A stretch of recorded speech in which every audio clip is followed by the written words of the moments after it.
Glad to have you back. We're still discussing the PDP NEC meeting, the fallout, and new reconciliatory moves by the party to try to put its head together. Still on the PDP NEC meeting fallout, a new reconciliatory efforts by the main opposition party to put its house in order. We now have joining me in the studio a chieftain of the party and Senate Minority Leader, Senator Efforts-Morro. Distinguished, glad to have you join me. A pleasure. The program today, reconciliation. Now, a member of your party, Chinyere, is a House of Reps member. He is accusing the leaders, the governors, of allowing Wike, who is a minister in an APC government, touting the initiatives of the APC government. He's wondering why the leaders and the governors allowed him to sit in a caucus meeting that he's not a part of. What's your sense of that? He is a member of your party, and this is what he says. Is Wike a member of the caucus? Should he sit among the leaders of the party? Should the leaders of the party allow him sit in that meeting?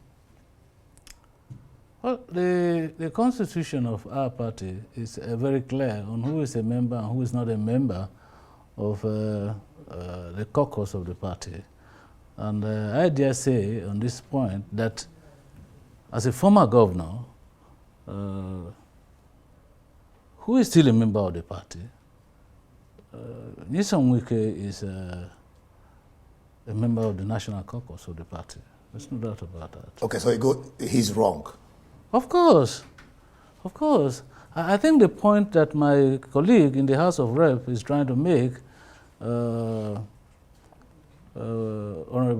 Chinyere, is the fact that he perceives that in the 2023 general election, Nyesom Wike did anti-party by supporting the presidential candidate of another party against his own party, and that he accepted to serve in the government of an opposing party. And to that extent, according to him, he should not be allowed to participate in the activities of the party. Well, I have said repeatedly that, yes, we are all members of the PDP, but we also hold opinions that are most of the time personal to us. And so, as a human being, as a member of the party, I give it to Chinyere to hold his own opinion as to what should be and what should not be. But that definitely does not amount to the overall opinion of the leadership of the party or members of the party. Others hold their own contrary opinions.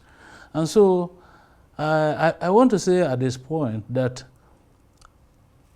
having come out of an election that we disastrously lost in the history of our party, the PDP, we should ordinarily act with some level of circumspection and restraint so that we don't throw away the baby with the bathwater.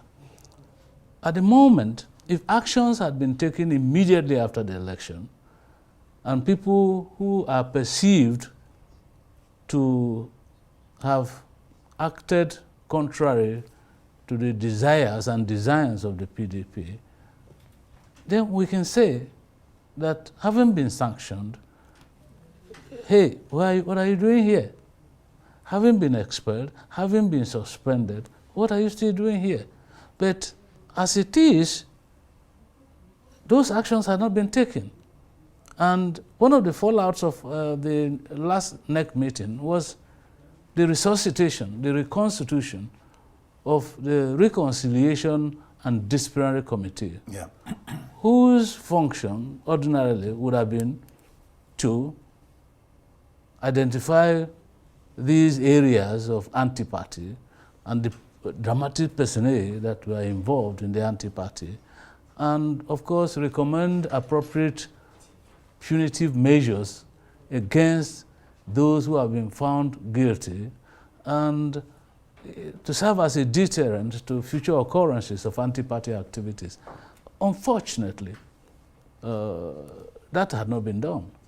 And so to that extent, as a voluntary organization, if the individuals involved insist that they are still members of the party, until actions are taken by the Reconciliation and Disciplinary Committee, we want to take that they are still members of the party. Okay, so from what I understand, you said these committees were dead, because I discussed with Debo a while ago, and he said the thing is that they have been reconstituted. Yeah. And a member of your party, actually two members, Dino Melai and Arapaja, Deputy National Chairman, South, said that they expected that in this NEC meeting, the question of anti-party activities will be discussed, and then punitive measures, like you used the word, will be meted out.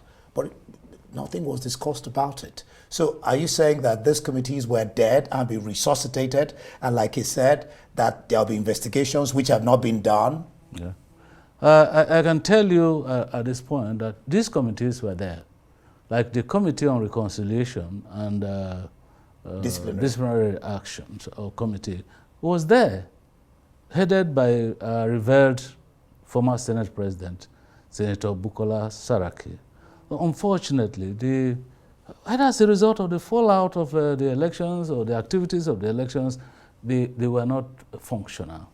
And only recently, I understand that the National Working Committee had meeting with state chapters, chairman of our party, and say, look, there have been these agitations as to what should be done to people who were perceived to have taken actions that were inimical to the success of the party in the last election, and that at those levels of party responsible for actions should compile the list of such persons and submit them to the National Working Committee for onward transmission to the Disciplinary Committee for appropriate action. And so that was done as recent as 2 weeks ago. And those things have not been submitted to the Disciplinary Committee or the Reconciliation Committee. And I want to say here that between 2 weeks ago and now would have been a short time for such actions to have been taken if we don't want to break our party, if we don't want to disintegrate our party. And so I think that what has happened in the last NEC meeting is say, hey, yes, we agree that certain things have gone wrong within the party, but unfortunately, actions have not been taken. Don't forget that one of the fallouts of such inaction had been the clamor for the resignation of the acting chairman. Which I'm going to come to. Okay, of the acting chairman. And we said, okay, look, at the moment, what do we do? Do we go for the jugular? Or do we try to exercise some restraints and see how we can pick the pieces? Manage the situation. Yes, manage the situation. And that is exactly what the result of that NEC meeting had been. Let us tally a little, take appropriate actions at the appropriate time, so that our party continues to forge ahead. Now, you just talked about Umaru Damagum. He has survived till 15th of August, the next scheduled NEC meeting. You're laughing. But from what we understand, behind the scene, there was a game going on, which was one of the reasons why the former chairman, Yochayu, withdrew his case from court. Atiku was supporting a North Central candidate. But the talk is that the people who were asking for this, it was only in the media. It was a hype that did not present their case to the NEC, the caucus, all the governors. And so Wike, who had his proxies in the party, had his way. And so Omar Damagum is staying. What do you have to tell us? Well, I think that is the problem that we have. Translating the entirety of PDP's activities and inactivities to Wike and Atiku. Out of over millions of other members of the party who also have their own thinking, who also have their own reasons for being in the party. The whole issue actually was not about Wike, not about Atiku. It was not about victory for Wike or defeat for Atiku. That is not the issue. The issue was existential. In the present circumstances, given the scenario of governance and all the processes that we're doing, given the hurting that Nigerians are going through now, what do we do to provide an alternative platform for Nigerians to look up to? In the circumstances, some of us believe to tread the path of caution so that we don't, like I said, throw away the baby with the bathwater. You know? And let me state here, this is not the first time that we talk about a member of a party serving in the government of another party. It's not a crime. It's not a crime. In a situation where we had... So the party agrees with that? I personally do not see anything wrong with that, because in history, in political history, circumstances have thrown up a situation where the winner of an election says, hey, look, let us all come together, build a common government. It's about the country. About the country. Let's work together for the survival of this country. And I think there is nothing particularly fantastically wrong with that attitude. Whether actions have been taken to undermine the party or not is another thing altogether. And in the wisdom of the National Executive Council of the party, say, hey, look, maybe what we should do is to resuscitate our reconciliation and disciplinary committee. Let them take appropriate actions. Because people are clamoring, and it's the right thing to do at this time. Let these people come back, take appropriate actions. Dr. Saraki himself has been a very serious member of the party. He knows what is good for the party and what is not good for the party. And the other eminent members of the committees that will be set up now that will look at the whole gamut of activities and recommend ways to forge ahead. And we say, hey, look, let us not create tension. And like you said, most of the things that went on to raise the temperature of that meeting were on paper, on the social media. They were not in concrete terms submitted for appropriate action. For instance, we had a NEC meeting. Agenda for the NEC meeting is set out within a stipulated time, within the purview of our Constitution. So if you have not brought any issues up for discussion, for inclusion in the agenda, for instance, after the meeting of National Caucus, after the meeting of the Board of Trustees Committee, you don't just come up and raise a very significant issue like resignation or withdrawal of service and the rest of them and throw it up for discussion, especially against the backdrop of the agitations from all quarters. And so we have to find a middle-of-the-road solution. Let tempers lower, let agitations lower, so that in reasonableness, in the next exercise, in anticipation of issues that are going to be canvassed, wisdom will speak. Yes, then we'll take it up from there. All right. The next NEC is scheduled for 15th of August. What should Nigerians expect? I mean, the talk is that the position occupied by the national chairman acting, Capacity Umar Damagun, should go to the North Central. What should Nigerians expect come 15th of August? Will he leave office? Is that speculative, or will the North Central occupy the position? Tell us what we should expect from the party. There is nothing like speculation in this matter. Certain segments of the party membership say, let's work. I belong to that school. Okay. Let's work with our Constitution. If you look at the relevant provisions of our Constitution, look at Section 35, 3C, where vacancy exists. Let somebody from that area or the zone be appointed by NEC to complete the tenure of the person who had vacated the office. Yeah. Without prejudice to Section 47(6).